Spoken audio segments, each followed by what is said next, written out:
What's going on, everybody? This Childish are back at it again, coming at you with another Summoner's War video. In today's video, we're bringing you guys one of my favorite editions when those monster balance patch comes out. This is the one to watch edition. So if you guys haven't had a chance to check this out, basically what I'm going to be doing is taking a look at my top 3 units that I believe are going to be the ones to watch, the ones that impact the game. And I want you guys to leave a comment in the comment section down below to go ahead and give your opinion on which ones are ones to watch it. But I'm not going to be doing this alone. I got a G3 RTA player joining me today on the phone here, Mr. Zenio Gamer. How's it going, man? Hey, it's going really good, but you did upgrade me a tier in RTA there. You are I am so sorry. You're right. Everybody, let me stand corrected. A G4 RTA player, Zenio Gamer. How are you doing today? There you go. Standing alone in the G4 G4. G4. I'm doing very good, man. Don't you know how that works? That's like in the bodybuilding world. If you're 220 pounds at 10% body fat, you tell the world that you're 225 at 7% body fat. You don't literally tell them what you are. You bump it up a little bit. You got to +1 it up, you know? You mean you don't have anybody coming up like measurements on you? No, I don't. Definitely don't.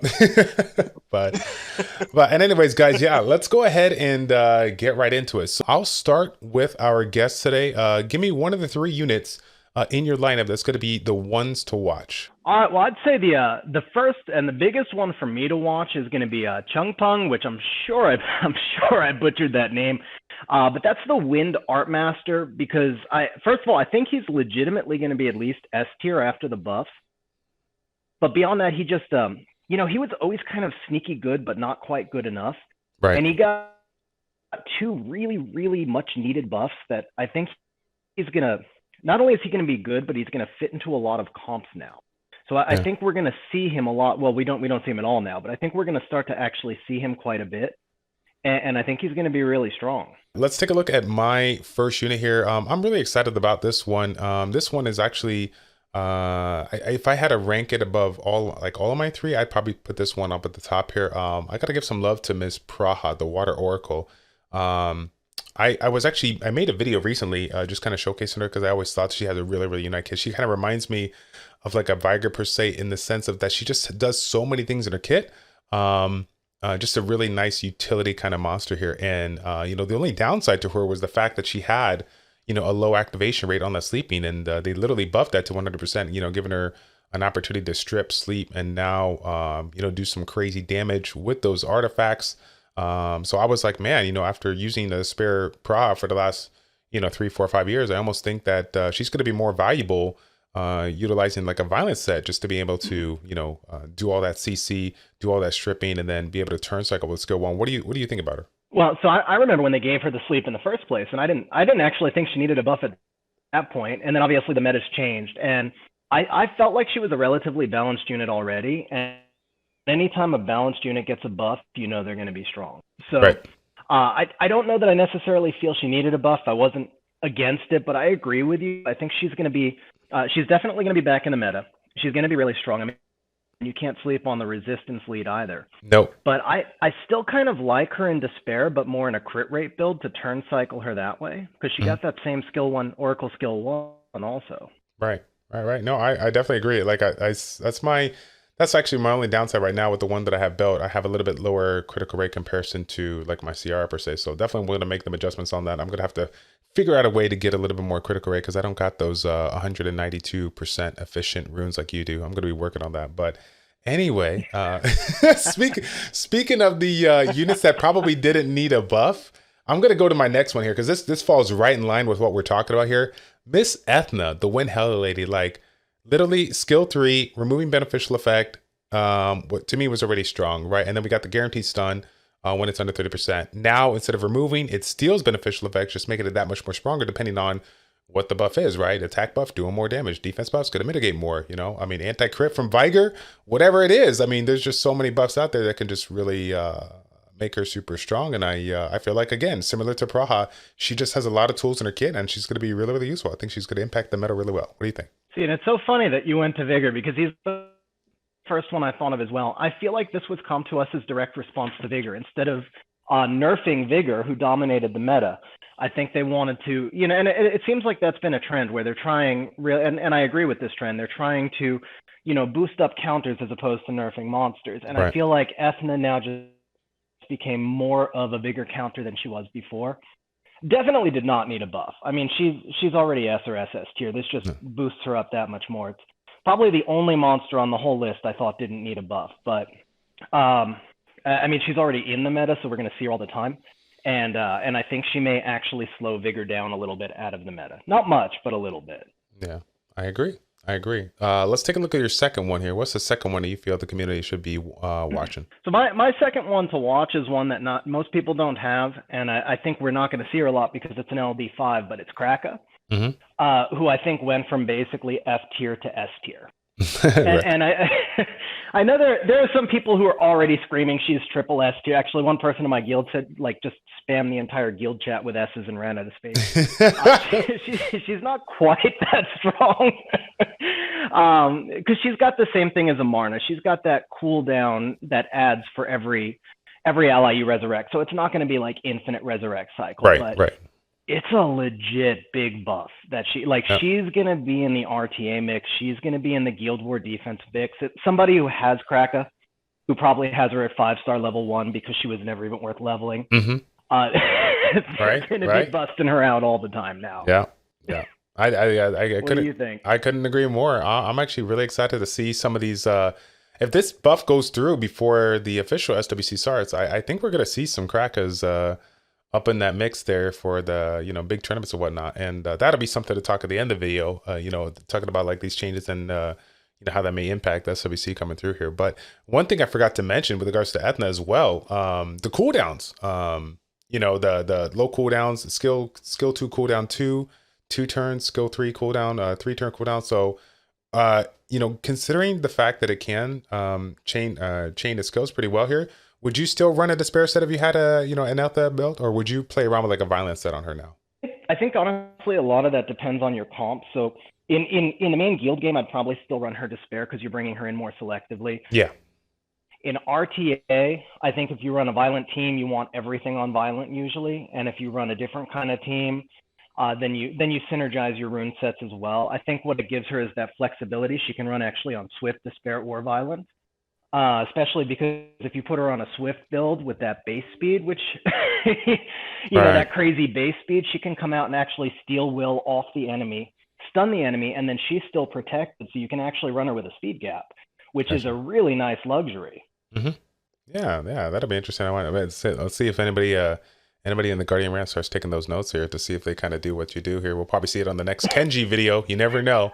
You never know, right? I guarantee you we're going to see some 320 Ethnas running with violent speed teams where you've got like a 50-70 speed gap because she's basically reprotecting herself. Yeah, that'll be cool. I'm excited to see it. Let's see. I think you're going to be up next here for your third monster here. What is your third one to watch here? Well, since my second one was an LD5 that nobody has, right? I figured for my third one, we're going to go with a 3-star wind monster that nobody wants, which is Michelle. And this was at the very bottom of the balance patch. And I'm not telling you Michelle's going to be in the meta or that you're going to see her all the time. But she's a utility monster that it's a small buff that I think is going to be really helpful to a lot of early and mid-game players.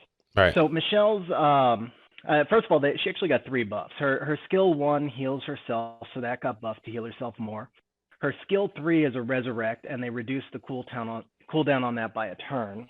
And then her skill 2 does an AoE heal that scales based on the number of harmful and beneficial effects on all allies.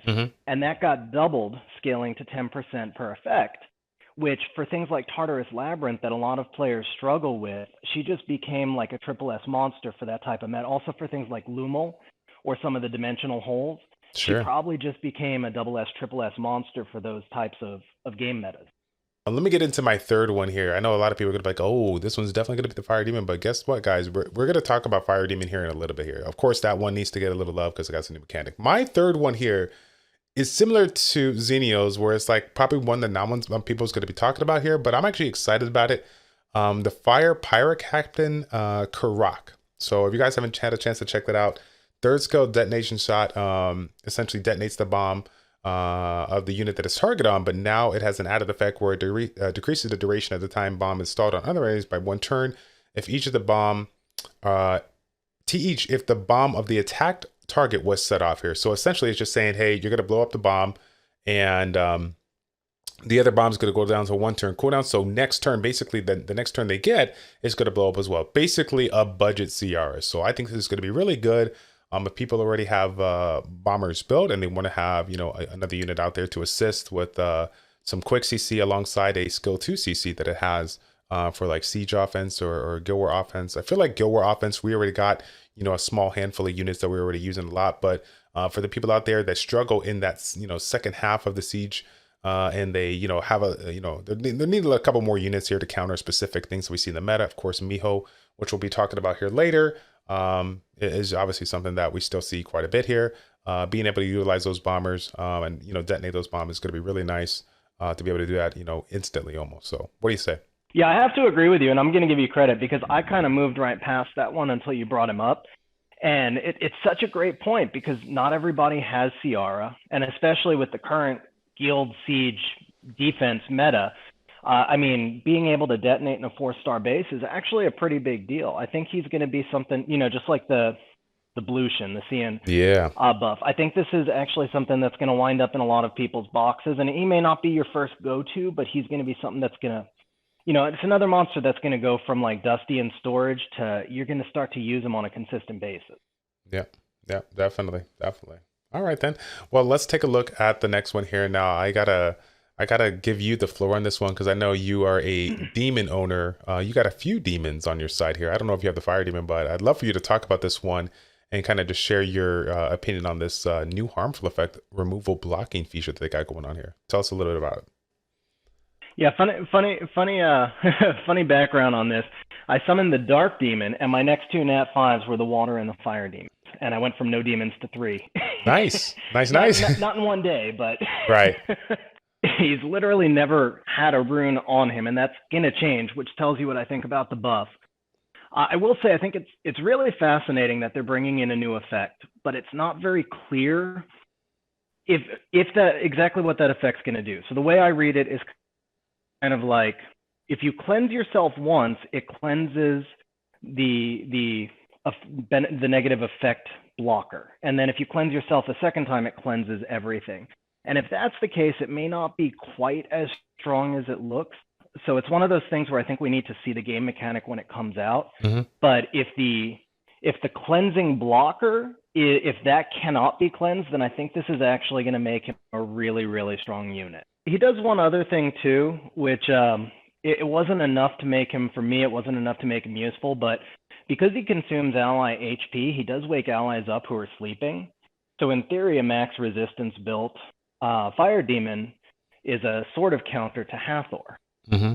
I mean, it creates a lot of really interesting situations where he might be usable. Right. I think. What do you think? I think the same thing as well. Having a lot of harmful effects on may motivate players to bring in units that can potentially have some kind of ability that does more damage based on the amount of harmful effects a unit has on the target. I know we got a couple of those here. One of the ones that I was thinking about was I've been seeing a little bit in the meta that's not super popular, but I feel like with all the passive units up in there, you know, Tessarian does, I believe, a little bit more damage, right? Based on the amount of harmful effects. So, I mean, considering, you know, how much damage he already outputs now, I mean, you know, combine it with something like this, maybe that might be kind of crazy to see. I mean, obviously there's so many other units out there, but I mean, that just kind of, that kind of mechanic as far as the extra harmful effects, I think it's going to be cool to see how it's going to change. No, I absolutely agree. I think Tessarian is making a little bit of a comeback already. So this is kind of like a ninja buff to Tessarian in some ways. And then I think about units like Rika too, Mm-hmm. you know, or Belinus, or anybody who's doing, even Wind Art Master. You know, we're putting out that glancing and that defense break off as skill 2. And, you know, now you have that attribute variety between wind and fire. Those two could actually pair really well together. Yeah. This could be a fun one to see. Obviously, we can't jump the boat on this. We're just gonna have to wait and see how it falls through and see what kind of compositions people can make here. Now, one of the things that you mentioned on the side before we started recording was the topic of the crushing hit buff. You know, hopefully nobody overlooks this, but this is going to be nice. As you were saying this is basically going to be a nice little Miho counter for the bombers.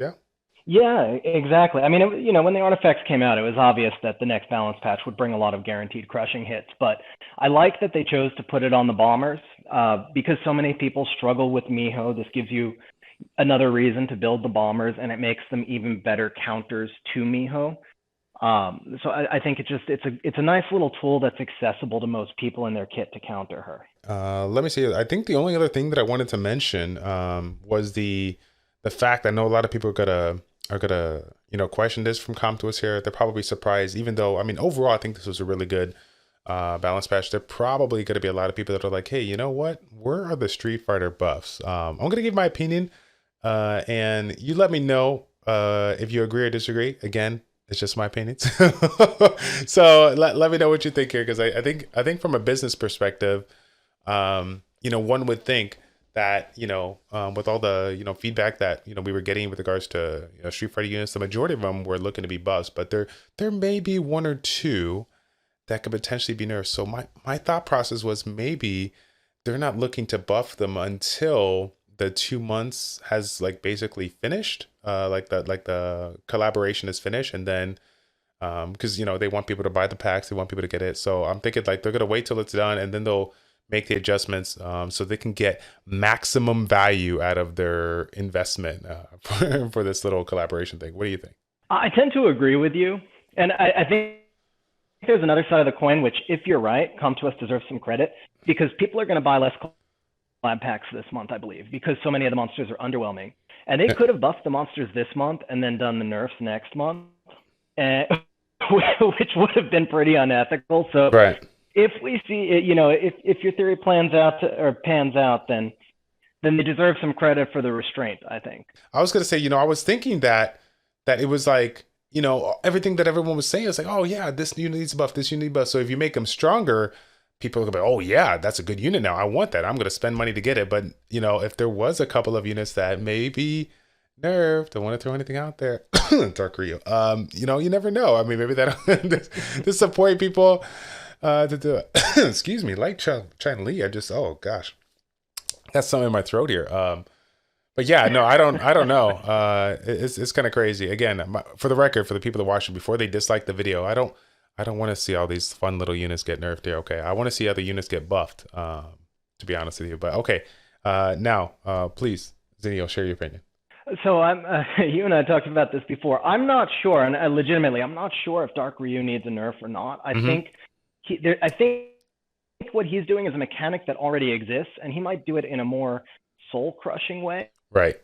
But like, if your entire team is incapacitated for 3 turns or 6, I'm not sure there's really a difference. You've lost either way. Right. I think once he comes out,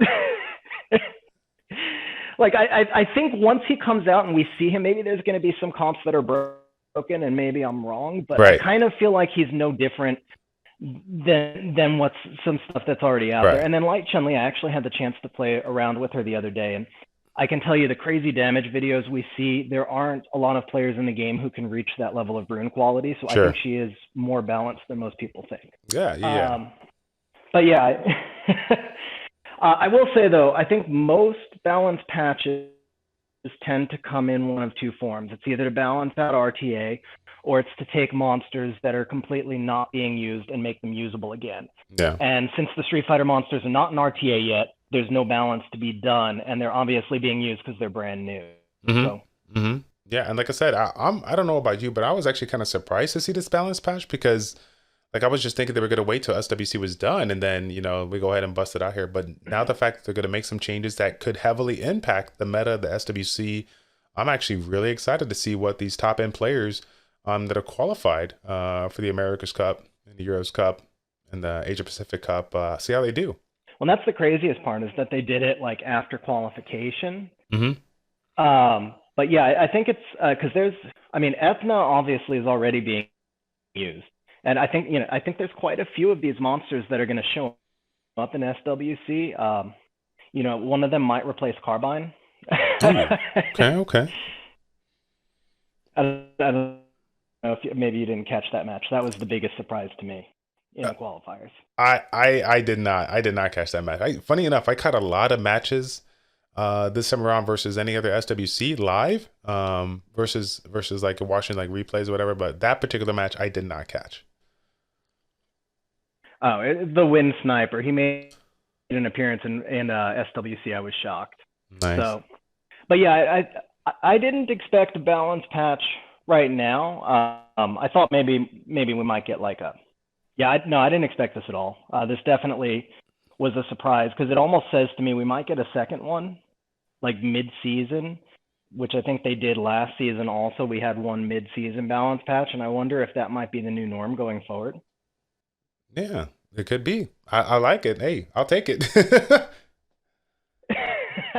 I'm on board with it. I don't know if everyone else is, but I would like to see one every 2 months. I definitely would. I think 2 months is respectable. Yeah. Definitely. That's everything that I got on my list. Do you have any last things that you wanted to share, Xenio, before we close out the video? I think we could give a shout out to Diaz, who might be making a reappearance after 6 years as well. Oh yeah, all the shouts out to all the all these units, man. Okay, Phantom Thieves, Light Phantom Thieves is coming in. Yeah, big shout out to him as well. Like, what the heck, man?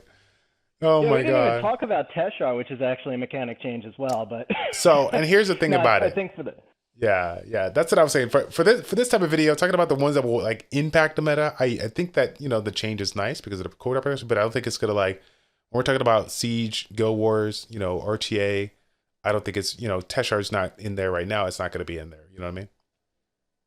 No, I agree 100%. Yeah, I mean, for the whole concept of a short video, I guess my closing thing is that it's tough to do a short video on this patch because I think this is one of the better balanced patches I've seen. There were so many monsters in here that needed it, that only a couple that didn't, but neither of them were like broken before or after because of it either. Yep. Most definitely. But yeah, I appreciate you inviting me onto the video, man. Yeah, no, it's a pleasure to have you here. And my apologies once again to everybody watching here. We tried so hard not to make this a super long video, but I mean, if you look at the bright side of it, this video is definitely bagel approved. So big shout out to Bagel one time. But yeah, that's gonna be it, guys. Again, if you all don't know Xenio Gamer, you're